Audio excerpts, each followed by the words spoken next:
Have you ever woken up out of sleep and hurried to the restroom, wondering why this keeps happening? Perhaps you've come to accept it as a natural aspect of growing older. You're not the only one who can relate to that. Almost 80% of persons over 60 wake up in the middle of the night to go to the bathroom. But what if you don't have to put up with this annoying pattern? You'll learn 5 simple yet effective everyday routines that can be subtly interfering with your sleep today. The wonderful part is that you can easily modify these behaviors, which are the exact ones that cause your bladder to wake you up. Thousands of senior citizens have regained restful nights and more energetic days thanks to these simple, scientifically based techniques. Is it possible for little habits to have such a significant impact? They can, indeed. You will discover just how to apply them in a manner that suits your life if you stick with me through to the end. Set up the journey in advance. Setting the scene is crucial before we dive into the habits themselves. Like most people, you may be experiencing some overwhelm. You may have tried reducing your water intake, abstaining from caffeine, or even taking medicine, yet you continue to wake up in the middle of the night. That can be depressing.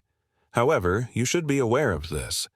Not doing everything at once is the answer. Making one modest adjustment and sustaining it is where the true power lies. Even a small change can have a significant impact if you allow your body time to adjust. I therefore encourage you to focus on the one behavior that seems the most manageable to you while you listen today. Perhaps you have never considered it before.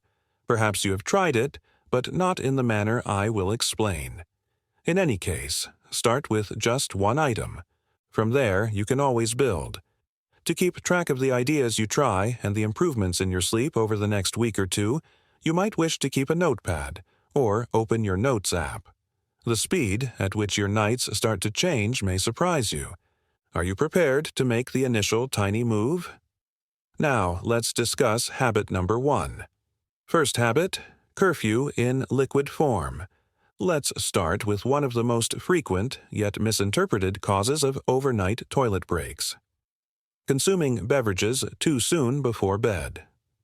A lot of people are aware that drinking a big glass of water right before bed is not a good idea. However, they frequently fail to recognize that fluids are concealed in more than simply your cup. Juicy fruits like oranges and watermelon, herbal teas, soups, evening coffee, and even some prescription drugs. While you are attempting to rest, all of these increase the amount of fluid your kidneys must process. This is what takes place within your body. Using a hormone called vasopressin, your brain instructs your kidneys to reduce urine production at night. This increases the amount of urine your bladder can hold until morning. However, your kidneys continue to function, and your bladder fills up more quickly than it should if you drink liquids in the 3 hours before bed. This entails increased pressure, cravings, and sleep disruptions. I'll give you a practical example. Grandmother Margaret, 72, of Arizona, used to wake up 4 or 5 times each night. She tried everything, cutting back on water, using the restroom right before bed, and even thinking about having surgery. However, nothing helped until she discovered that the comforting nighttime ritual she followed, a small bowl of vegetable soup and a cup of chamomile tea, was causing her body to overflow with fluids too late at night. Margaret noticed a significant shift once she quit drinking anything after 6 o'clock in the evening. She was only waking up once a night after 2 weeks. She remarked, "I feel like I sleep the way I did in my 50s after a month, sometimes not at all. My mornings are enjoyable once more, and I have my energy back." How can you use this then? Establish a liquid curfew first. 3 hours or more before your typical bedtime, stop drinking and eating anything that contains a lot of fluids. You must finish all liquids by 6 o'clock in the evening if you go to bed at 9. Water, tea, juice, soda, alcoholic beverages, soups, broths, and fruits with a high water content, such as cucumber or melon, are all included in this. You should just have a tiny sip of water if you have to take medication in the evening. Try washing your mouth or taking a few long, leisurely breaths if you're feeling thirsty at night. Your body will adapt with time. You might discover that you sleep deeper, wake up less, and wake up feeling more rested. Meal timing and diuretic foods are the second habit. Have you ever considered the possibility that your dinner is interfering with your sleep? Many people are unaware of how much their evening meal timing and composition affect their midnight urination. It's important to consider what you eat and when you eat it, not just how much you consume. The typical scenario is that you finish dinner at about 8 o'clock. Perhaps it's something light, like a little bowl of soup or a salad. Maybe you eat a few dark chocolate bars or drink a soothing cup of green tea. Despite your best efforts to unwind before bed, these foods may be having the opposite effect. Why? Because a lot of everyday meals and beverages have natural diuretic properties. In other words, they produce more urine. Compounds that activate your kidneys can be found in watermelon, chocolate, tea, coffee, cucumbers, celery, tomatoes, and even alcohol. They tell your body to produce more urine, which is something you want to avoid at night. And there's the timing problem. It takes several hours to digest. Your body continues to metabolize food long into the night when you eat late. This keeps your bladder full, your system functioning, and your sleep disrupted. Allow me to introduce you to Robert, a Florida grandfather who is 68 years old. He was having trouble sleeping, waking up 2 or 3 times during the night to go to the bathroom. He initially attributed it to aging. Then he became aware that he was having tea and snacks at 9:30 and dinner at 8:30. Things started to change once Robert shifted his meal to 6 o'clock and avoided consuming any food or liquids after that, particularly avoiding cucumbers, tomatoes, and green tea. After a week, he was only waking up once every night. 3 weeks later, he slept through the entire night. He told me it was like a cloud clearing. I didn't know food could affect people like that. So, how can you use this practice in your daily life? Initially, make an effort to eat dinner 3 to 4 hours prior to going to bed. If you go to bed at 9, try to eat until 6 or 5:30. Before you lie down, this allows your body to digest. Second, stay away from afternoon and nighttime diuretic foods. Try prepared meals with brown rice, sweet potatoes, steamed carrots, lean protein like chicken or fish, and a warm glass of water early in the day instead of salads with raw veggies. Third, cut back on sodium consumption. Your body may retain water during the day and release it at night as a result of eating high salinity foods such processed meats, canned soups, and restaurant meals. These minor adjustments to your dinner time routine can have a significant impact. Your mood and memory both improve when your bladder is quiet because you sleep deeper and wake up feeling refreshed. In the following habit, we'll discuss a behavior that most people take for granted, but that may be making your evening travels even more problematic. Let's continue.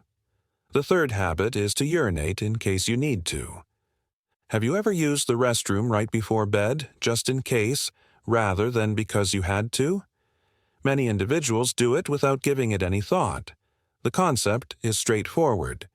To avoid being woken up later, empty your bladder before bed. Unexpectedly, though, this behavior can actually teach your body to become more sensitive and agitated at night. This is the actual situation. The bladder is similar to a balloon. Throughout the day, it fills and stretches.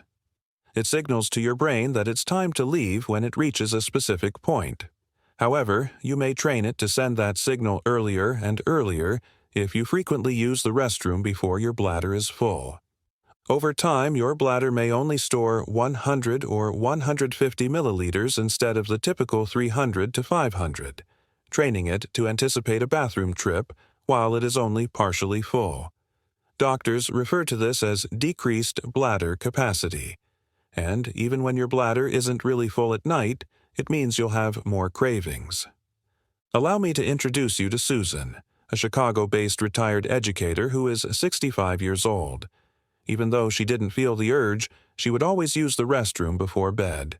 It was the right thing to do, in her opinion. Nevertheless, she was exhausted and frustrated when she woke up 3 or 4 times during the night. Susan made one minor adjustment after her doctor informed her about bladder retraining. Just to be safe, she stopped going. Rather, she only went to the bathroom when she had a strong, unmistakable urge. It was uncomfortable at first. She was concerned about mishaps or experiencing anxiety while sleeping. Her bladder, however, adapted over time. She started sleeping for longer periods of time, occasionally waking up just once. She claimed that she was unaware that she had taught her body to disrupt her sleep. I feel more in charge now. So, how can your bladder be gently retrained? First, establish a basic rule. You should only use the restroom right before bed if you truly need to. Do I really need to go? Or am I just afraid that I might? Practice separating your potty breaks throughout the day. Try waiting an additional 15 minutes if you typically go every hour. You can gradually increase the length of your stretches. This educates your brain to identify real signals, not just habits, and strengthens your bladder muscles. Another option is to maintain a bladder journal. Keep track of your meals and beverages, as well as when you go and how much you urinate. This might assist you in identifying trends and tracking your development. Talk to your doctor if you're ever unclear, particularly if you use diuretics or have disorders like an overactive bladder. Although bladder retraining takes time, even minor adjustments can result in deeper sleep and an improved standard of living. Susan found that the secret to getting a good night's sleep again may lie in kicking the just-in-case habit. Are you prepared for the upcoming unexpected sleep disruptor? Let's go on. The fourth habit is stress and sleep hygiene. Your bedtime routine and stress levels are less evident factors that might interfere with your sleep, even if you eat healthily and avoid drinking after midnight. These two elements frequently coexist and have a significant impact on how your body responds to cravings at night. First, let's talk about stress. Your body enters what is known as the fight or flight reaction when you are feeling stressed or overwhelmed. This is a normal response designed to keep you safe in perilous circumstances. However, your nervous system remains active while your mind is racing before bed, worried about the following day, repeating conversations, or just feeling uneasy. Even if your bladder is not full, this tension can make it more sensitive. Your brain may be on high alert, making you feel as though you must leave. Sleep hygiene comes next. This is a reference to your pre-bedtime rituals and surroundings. Before going to bed, do you watch TV or use your phone? Every night, do you go to sleep at different times? When you lie down, do you get restless? These behaviors can interfere with your body's natural sleep cycle and keep you from falling into deep, peaceful sleep. This implies that you can be awakened by even the slightest bladder signal. This is exactly what happened to James, a 70-year-old retired accountant from Seattle. He spent the final hour of the evening watching the news and browsing through his phone before going to bed at 11 o'clock. He was frequently tense, anxious, and irritable. Because he was certain that his bladder was the problem, he was waking up 3 or more times per night. However, things began to change once James made some significant adjustments. He established a soothing sleep ritual. He put his phone away, turned down the lights an hour before bed, and settled in to read a book or listen to some relaxing music. He stretched gently and took deep breaths. James was only waking up once a night, sometimes not at all after 3 weeks. He felt more in control, more relaxed, and more rested. So, how can you manage tension before bed and enhance your own sleep hygiene? Establish a regular sleep routine first.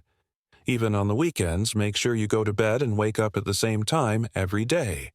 This helps your body learn when to wind down by training your internal clock. Second, establish a calming nighttime ritual. Dim the lights about an hour before bedtime. Switch off devices with screens such as televisions, tablets, and phones. The hormone melatonin, which promotes sleep, can be suppressed by their blue light. Instead, perform some light stretching, listen to relaxing music, or read a quiet book. Third, attempt a basic stress reduction technique. One of the most effective techniques you may do is deep breathing. Take a calm, deep breath through your nose, hold it for a few seconds, and then softly release it through your lips. Do this multiple times. Additionally, you can attempt mindfulness meditation or progressive muscular relaxation. Lastly, turn your bedroom into a sleeping space. Keep it clutter-free, cool, and quiet. Your body will be able to settle more easily in a calm setting. Keep in mind that your body and mind are interdependent. A regular nighttime regimen promotes deep, undisturbed sleep, and a tranquil mind keeps your bladder quiet. In the next habit, we'll look at something that many people don't consider: the physical effects of sleep on the bladder. Let's continue. The fifth habit is using pillows and sleeping positions. Most people concentrate on their pre-bedtime activities, food and beverages when it comes to sleep. However, many people are unaware that the pillows you use and the way you sleep might subtly affect how frequently you need to urinate. First, let's talk about sleeping positions. You can be putting pressure on your abdomen if you curl up closely on your side or sleep on your stomach. Your bladder may feel more full than it actually is as a result of the additional pressure pushing against it. The pressure may be interpreted by your brain as a signal to wake up and go, even if your bladder is just partially filled. Think about your pillows now. Your neck and spine may not align properly if your pillow is too high, too flat, or does not offer adequate support. Your blood flow and the way your neurological system reacts to signals, including those from your bladder, can both be impacted by poor alignment. There's another thing to think about. Fluid that has accumulated in your legs throughout the day begins to return to your bloodstream when you rest flat on your back. After passing through your kidneys, this fluid may cause your urine production to increase at night. This entails extra bathroom visits, particularly when you're sleeping. Allow me to tell you about Frank, a Colorado veteran who is 71 years old. Frank had been a stomach sleeper for decades. He was getting up 3 or 4 times a night to use the restroom, but it felt familiar and comfortable. He initially believed it to be a natural aspect of aging, but after learning that his sleeping position may be a contributing factor, he changed his mind. Frank changed. He started sleeping on his side, keeping his spine in alignment with a medium-firm pillow between his knees. In order to maintain a calm and straight neck, he also adjusted his head cushion. At first, the adjustment was difficult, but he persisted. Frank was only waking up once per night after 2 weeks. After a month, he frequently slept asleep through the entire night. "I had no idea how much my posture could affect things," he remarked. "My mornings seem so much better now that I'm sleeping deeper.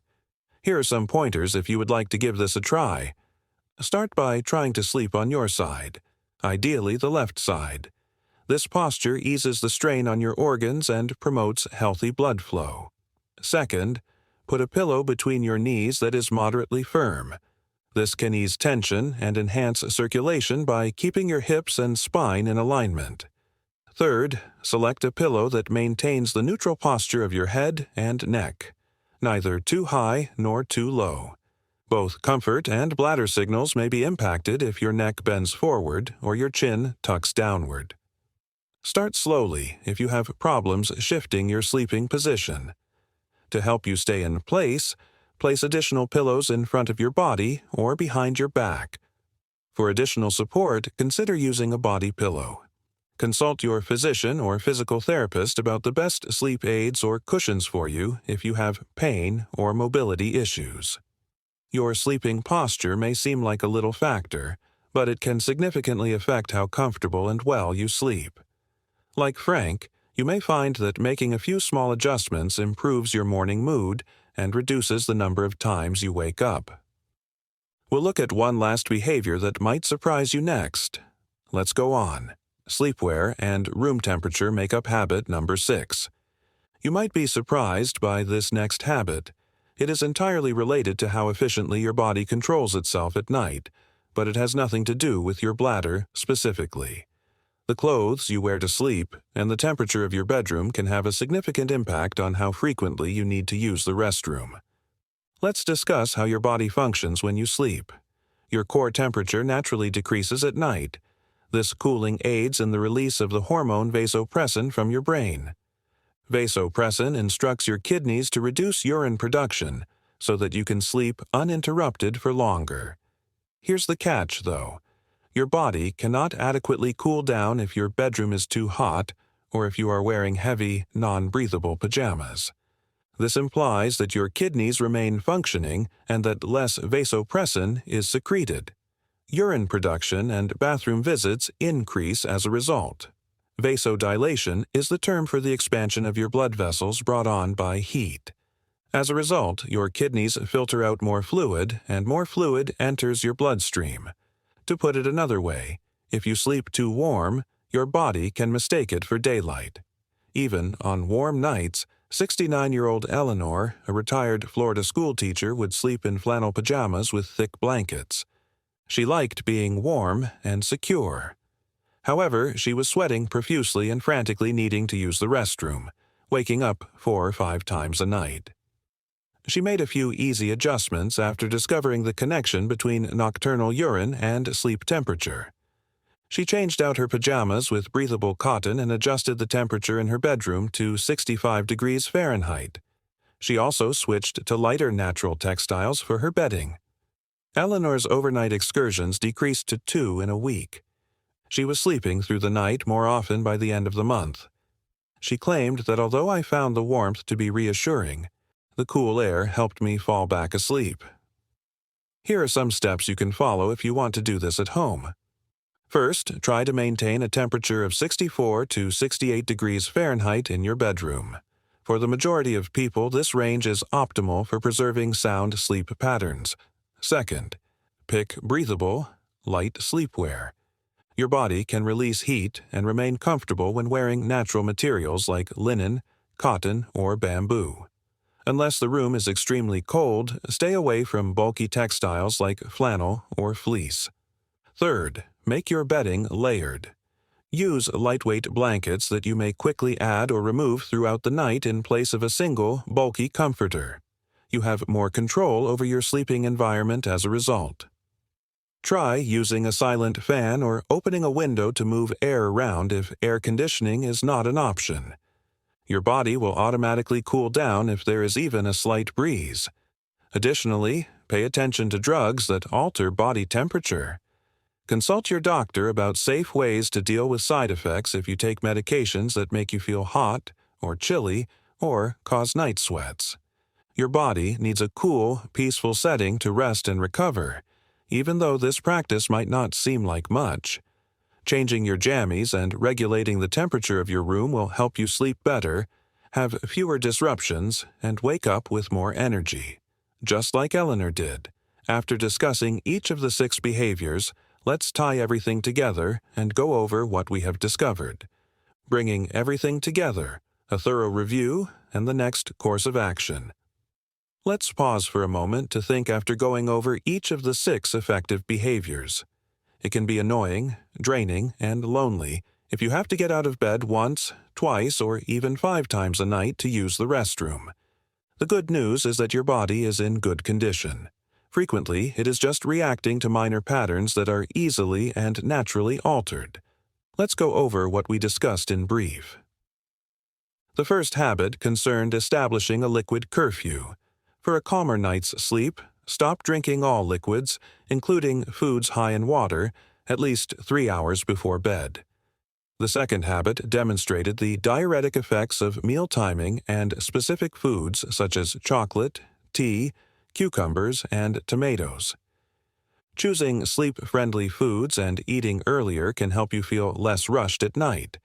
The just-in-case habit was the subject of habit number 3. Repetitively using the restroom can cause your bladder to become overly sensitive. You can sleep for longer periods of time without interruption if you trust your body and retrain your signals. The fourth habit examined stress and sleep hygiene. A calm body is supported by a calm mind. You can significantly increase the quality of your sleep by establishing a bedtime routine. controlling your anxiety, and shutting off electronics. The fifth habit was about pillows and sleeping posture. You can lessen the pressure on your bladder and increase your level of comfort by changing the way you lie and using the proper pillows to support your spine. Lastly, habit number 6 served as a reminder of the influence of your sleeping environment. Your body can control its temperature, release the proper hormones, and get a good night's sleep if you have a cool room and wear breathable clothes. What is the commonality among these habits? They are kind, they're organic, they don't need drugs or intrusive procedures. Most significantly, you have control over them. It's not necessary to complete everything at once.